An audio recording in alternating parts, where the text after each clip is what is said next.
자, 안녕하세요. 지금부터 체육 온라인 수업 시작하도록 하겠습니다. 오늘 수업은 도전의 동작 도전 수업이고요. 여기서 쭉 한번 PPT만, 교과서는 특별하게 필요 없고요. PPT만 보셔도 충분하실 거예요. 그래서 PPT 보면서 넘어가도록 하겠습니다. 먼저 동작 도전의 이해하기부터.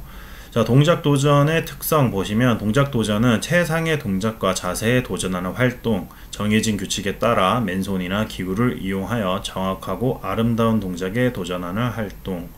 특징으로는 평소에 많이 활용하지 않는 신체 부위를 활동할 수 있게끔 해주고 몸을 움직일 때 필요한 힘을 이용하는 능력을 높여준다. 유형으로는 마루운동, 도마운동, 평균대 운동, 철봉 운동, 2단 평행봉 운동 등이 있고, 가치로는 두려움을 극복하고 시도하며 용기 있는 태도를 기를 수 있음, 이렇게 되어 있고요. 여기서 이제 체조 운동은 여러분들이 뭐 체조 하면 흔히 어떤 운동이다라고는 알 수는 있지만 그 선수들은 그렇게 많이 알지는 못할 거예요. 손현재 선수는 원체 이제 유명하니까 여러분들이 좀 잘 아실 거라고 생각하는데, 남자 그 도마 운동에는 양학선 선수라고 있어요.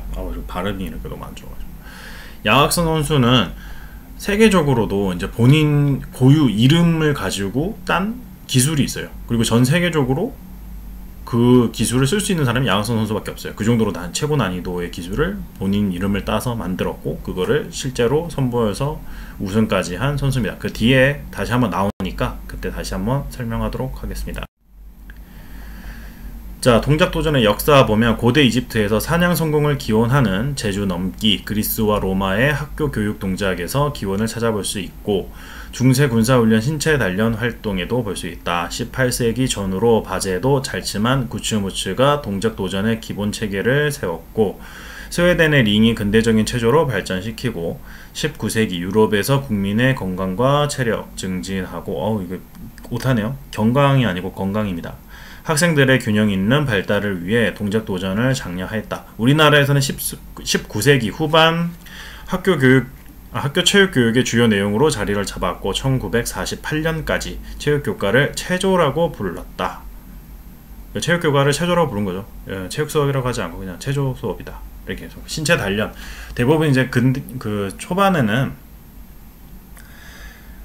저희가 전부 다 이제 특별하게 운동을 하거나 체력 증진하는 방법들이 잘 알려져 있지 않기 때문에 이런 체조라든지 이렇게 맨몸 운동 위주의 운동들이 기초로 해서 스포츠로 많이 발전을 다 이루어졌죠.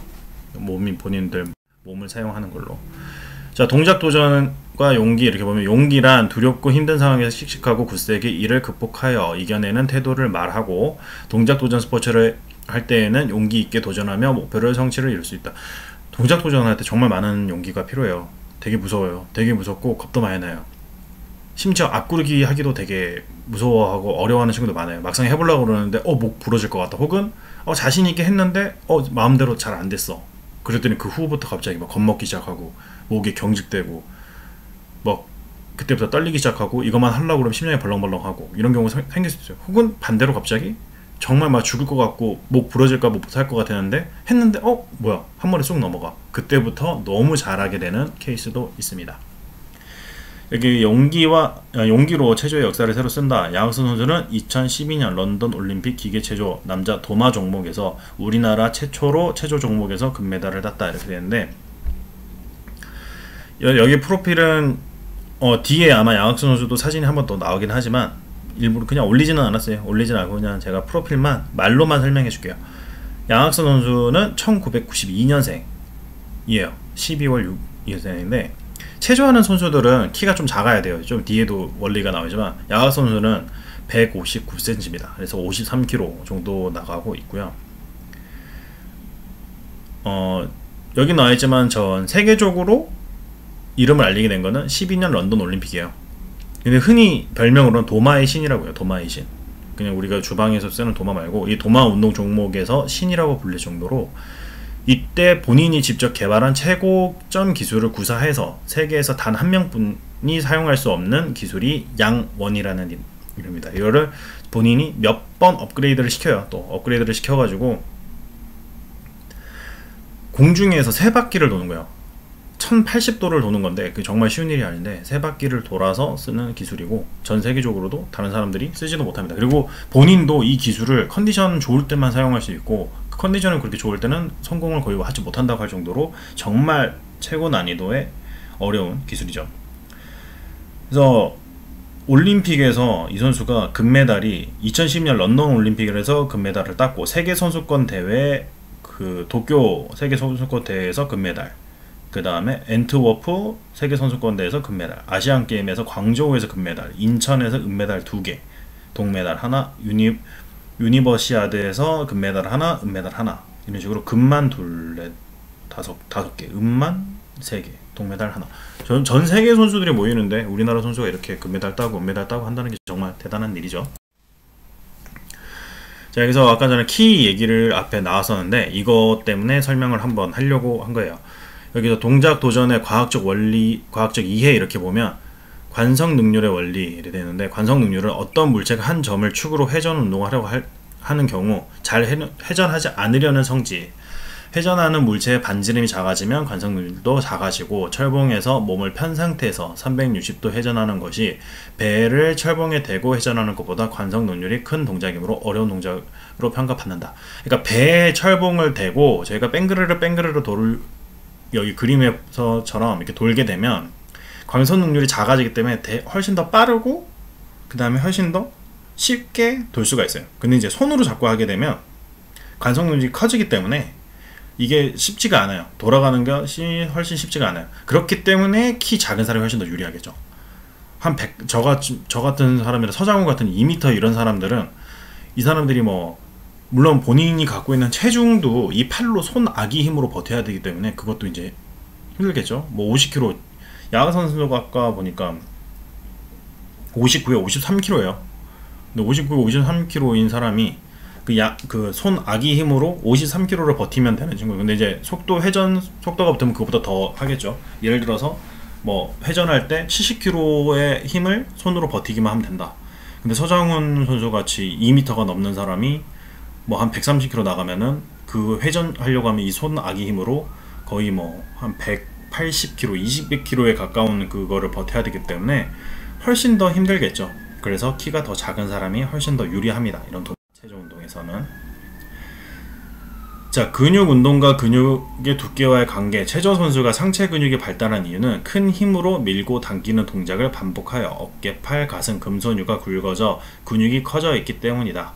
동작 도전 스포츠를 하면 어깨와 가슴, 팔 근육이 발달하고 건강한 상체를 만들 수 있다. 이렇게 되는데, 주로 체조는 하체, 물론 이제 마루 운동이는 하체에서도 점프 동작도 있고 그 다음에 유연성도 필요하겠고 하겠지만, 물론 이제 동작 도전에서도 모든 스포츠에서는 상하체 다 발달이 돼야 되지만, 도마 운동에서는 상체를 주로 많이 사용하죠. 철봉에 매달리거나 혹은 그 도마를 치고 올라가는 힘이라든지 상체를 많이 하지만, 그렇다고 해서 하체가 약해야 되는 건 아니에요. 그 상체에 버금가는 하체의 힘도 필요해요. 복근이라든지 코어 힘도 필요하고.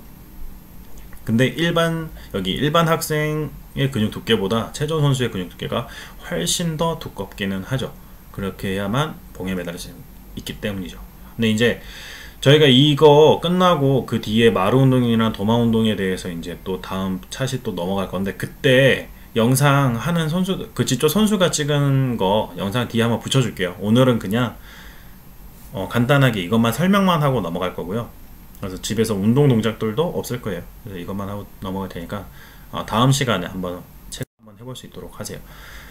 동작 도전의 과학적 이해 보면 멋지게 도약할 수 있는 기술의 과학, 양학선 선수의 도마 기술에서 다음과 같은 과학적 원리가 숨어져 있다. 도움닫기, 빠른 도움닫기로 추진력을 높이며 도약과 회전할 수 있게 한다. 그러니까 멀리서 뛰어오는 거죠. 이거 저 뛰어올 때 보신 분도 있겠지만 못 보신, 이 도마 운동 하는 거를 못 보신 친구들도 있을 수도 있어요.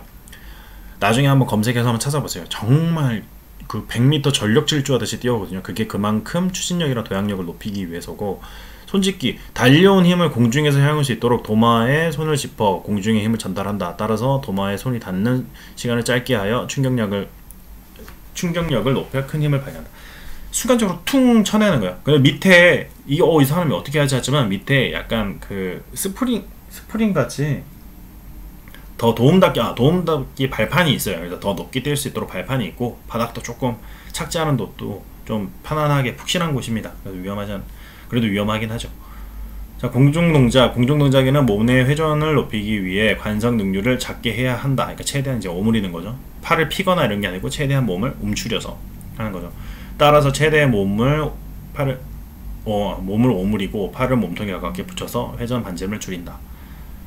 착지, 안전하게 착지하기 위해서는 관성 능률을 크게 해야 한다. 따라서 착지하는 순간 모았던 팔을 쭉 펴 회전 반지름을 늘려 회전 속도를 줄인다. 그러니까 순간적으로 상체를 좀 웅크리면서 관성 능률을 줄였다가 그 다음에 착지할 때는 그때 튕겨 나가면 안 되니까 그때 몸을 최대한 펴서 그 관성 능률을 높여주는 거죠. 회전 반지름률을 낮게 하는 거죠.